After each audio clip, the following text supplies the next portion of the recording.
পাথরপুকুর underpass অত্যন্ত গুরুত্বপূর্ণ একটি আন্ডারপাস, কিন্তু বৃষ্টি হলেই যারা এই রাস্তা দিয়ে যাওয়া আসা করেন তারা আগে থেকেই প্রমাদ গোনেন যে আবারও বোধহয় আন্ডারপাসে ডুবলো। ঠিক তাই এবারও পাথরপুকুর আন্ডারপাসের একটা দিক পুরো জলে ভর্তি, সেখান দিয়ে কোনোভাবেই যাওয়া আসা করছে না কোনো গাড়ি, আর একটা দিক দিয়ে গাড়ি যাওয়া আসা, ফলে তুমুল যানজট। সেখানকার কি অবস্থা? অনুপ প্রতিনিধি আমার সঙ্গে রয়েছেন, বলতে পারবেন অনুপ?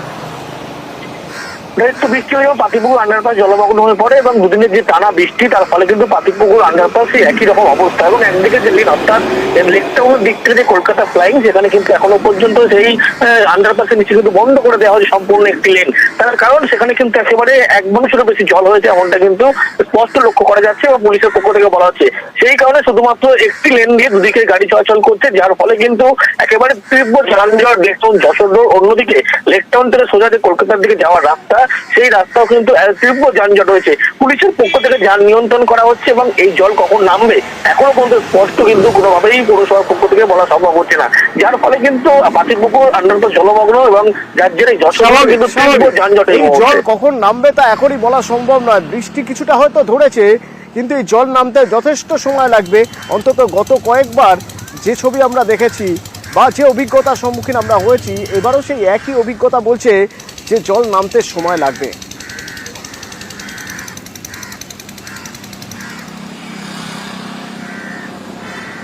অন্ডাল বিমানবন্দরের ছবি দেখাই আপনাদের। অন্ডাল বিমানবন্দর গতকালের মতো আজও বন্ধ, তার কারণ জল থই থই অবস্থা। বিমানবন্দর থেকে কোনো রকম অপারেশনই সম্ভব হচ্ছে না, উড়ান পরিষেবা পুরোপুরি বন্ধ হয়ে রয়েছে। সেখানে অর্পণ আমার প্রতিনিধি রয়েছেন, বলতে পারবেন অর্পণ কি অবস্থা?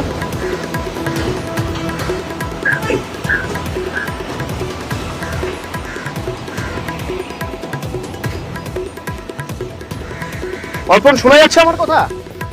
এখন অন্ডাল বিমানবন্দরে দেখো, অন্ডাল যে বিমানবন্দর আজও কিন্তু একইভাবে কিন্তু এই উড়ান পরিষেবা বন্ধ রাখে এয়ারপোর্ট কর্তৃপক্ষ। কারণ এয়ারপোর্ট চত্বরে কিন্তু দেখা যাচ্ছে শনিবার জলমগ্ন হয়ে পড়ার কারণে কিন্তু এলাকায় নোংরা জমতে থাকে এবং গোটা এয়ারপোর্ট চত্বর জুড়ে কিন্তু সাফাই অভিযান চলছে এবং বেশ কয়েকটি বাতিল করা হয়েছে উড়ান। এবং আজ যে সমস্ত উড়ান ছিল সেগুলিও মূলত এয়ারপোর্ট কর্তৃপক্ষ তারা বাতিল রেখেছে, কারণ সাফাইয়ের কাজ চলছে এয়ারপোর্ট চত্বর এবং রানওয়েতেও সাফাইয়ের কাজ চলছে। সেই কারণেই মূলত উড়ান বাতিল রাখা হয়।